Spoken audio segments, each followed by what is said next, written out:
Hi,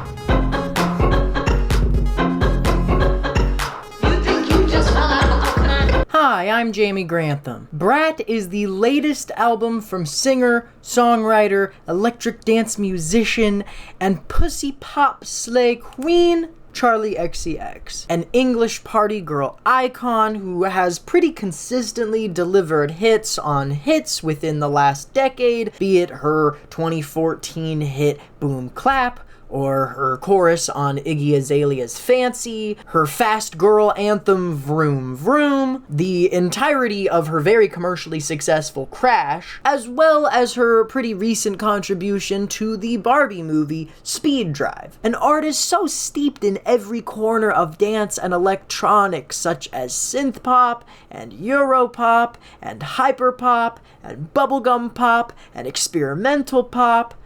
How can you not want to get a little wasted and throw a little ass to every fucking song? I've listened to a fair amount of Charli's work. Aside from her commercial hits, I highly enjoyed her 2020 release, How I'm Feeling Now, with its dreamy sentimentality paired with a very glitchy and abrasive aesthetic. Pink Diamond and Claws and Party For You are all incredible works that deserve their own dissertations.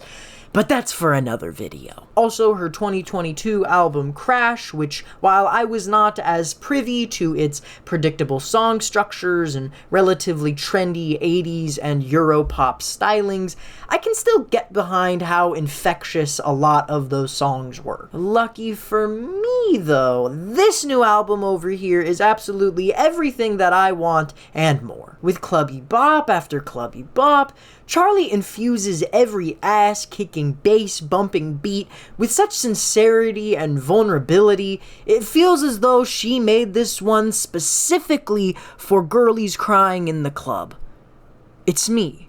This album was made for me. With the plucky opener, 360, Charli introduces this club vibe with a lot of spunk, a lot of sass. The punchy bass lines mixed with her delicate vocal delivery present a humble bravado that only someone with a pop proficiency such as her could muster. With lines like, "That city sewer sluts the vibe, internationally recognized. When you're in the mirror, you're just looking at me," and "I don't fucking care what you think." Charli really is promoting herself as that bitch. It's a sweet and slappy opening and the perfect pre-game song to a girlies and gays night out on the town. This is followed up by Club Classics, which, as the title suggests, it's an instant fucking classic. As stated in the song, when Charli hits the club, she only wants to dance to A.G. Cook, she only wants to dance to Sophie, she only wants to dance to George Daniel and Hudson Mohawk, and Charli XC fucking X. Across this whole album, she references artists within her circle, be it her producers, collaborators like Julia Fox, and other dance pop icons. It's like an extended posse cut for electronica queens. The instrumental on here is crazy too, these loud percussive booms backing up an array of chopped up vocals, cruising bass, Charli's almost blasé delivery, as if she's going, "Yeah, I know this beat bangs. A.G. Cook made it, thank you very much." This culminates in a shimmering wash of keys, like I'm being showered in hot, angelic light. Yeah, I wanna be blinded by the lights.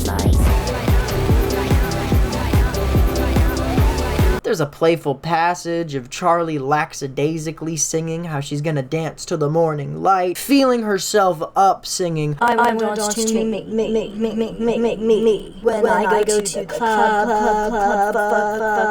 And then there's Sympathy Is a Knife, a sad and intoxicating club girl banger. If FKA Twigs' Tears in the Club merely represents crying in the club, this represents violently sobbing in the same club. As she sings about her insecurity and an internal voice comparing herself to another girl, she isn't sure if it's real or if she's spiraling, questioning her own thoughts and overwhelming feelings, and that all the sympathy that she's being given amidst her anxiety just feels like a knife. It's the first moment of true vulnerability on here. The dancey palette from the previous songs remain, but vocally she is practically screaming against this stunning blend of stabbing synths and strings and a gravelly, almost warm bass, while echoes of her voice float by in the distance.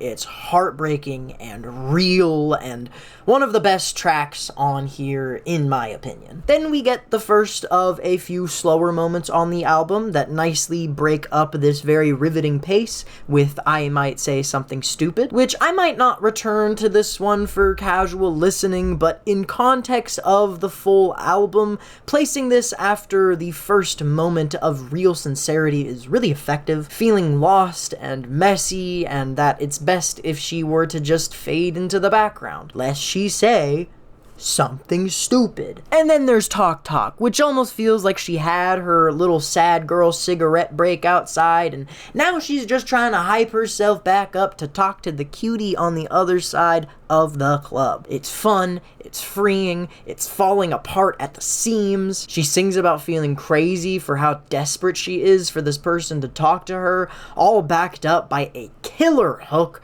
and a swirl of sparkling pads. It's very reminiscent of Crash, but with a little bit more meat to dig into lyrically and instrumentally. Von Dutch is a pretty straightforward and grisly club banger. Not much to say, but it's Charli doing what she does, and it slaps, and it's sexy, and almost acts as a nice transition for the weightier songs here. Like the following, Everything is Romantic, which just... God! Where to even begin? The orchestral introduction, the speedy spoken word calling to mind FKA Twigs' Capri songs, and then it switches to this industrial hyper-poppy monster piece that feels like I'm fucking flooring it on the freeway. This incessant bumping with this very sensual centerpiece of is stunning. The extended soft outro of fall in love again and again, fall in love again and again, fall in love again and again, fall in love again and again, fall in love again and again, fall in love again and again. Feels very akin to Sophie's Pretending or Is It Cold in the Water. It's a magical track that makes you think, yeah, everything is romantic, isn't it? Rewind feels like another bit of Europop / 80s dance pop / roller rink music, reflecting on her rise to popularity, whether she deserves her own success, and reminiscing on a time when she wasn't insecure or embarrassed to be at her current level of celebrity. And then there's So I, which is a tragic and beautiful homage to the late electronic music icon Sophie, who is a very clear source of inspiration across the entire album. But here, Charli makes known her regrets, her sorrows, and the intense grief that she feels after her passing. She makes reference to Sophie's song, It's Okay to Cry, not just in lyrics, but in how slow, how melodic and melancholy the production is that progressively builds throughout. It's the most sobering song here, as she sings about how she had wished that she had been a better friend and had pulled her closer, and wondering if Sophie would be proud of her music today. And then there's Girl So Confusing, which did take some time to grow on me, but ultimately it's another iconic moment on here. And don't take it from me, take it from Kyle MacLachlan. People say we're alike, they say we've got the same hair. It's you and me on the coin. It's an I'm literally just a girl anthem, and the new version with Lorde is fantastic, with Charli singing about how she's often compared to this other girl, having similar looks, being musical pop artists,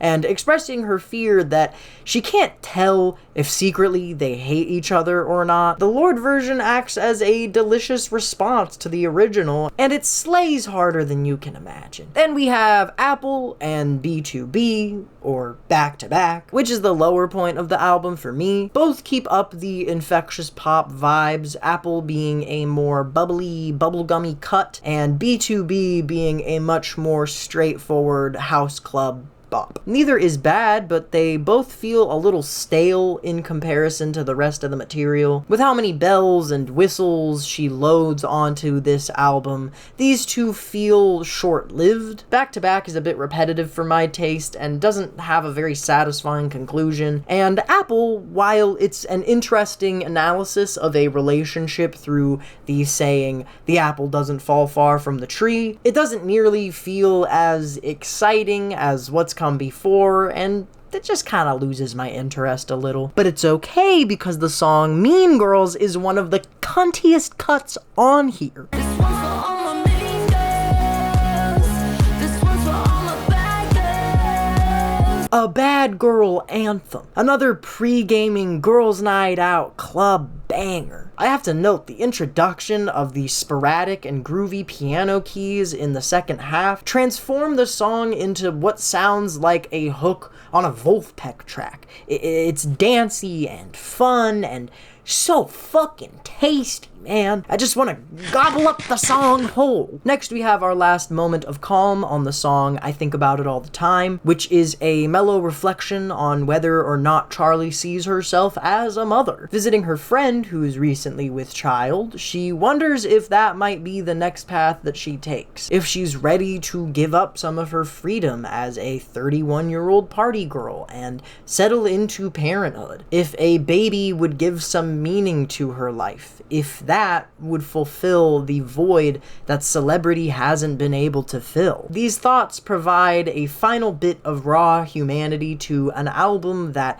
gets at the uneasy feeling of growing into adulthood, asking questions as to how to navigate her own emotions and desires and anxieties, but ultimately finding very few answers. There are no real answers to be found. Life is just so confusing. Now, while this is a fitting end to the emotional core of the album, an even more fitting end is the final track, 365, which is a full remix of the opener 360. It all comes full circle, not just by repurposing the first track, but it reestablishes her as the 365 party girl that she is. She doesn't eat, she doesn't sleep, she just keeps bumping that.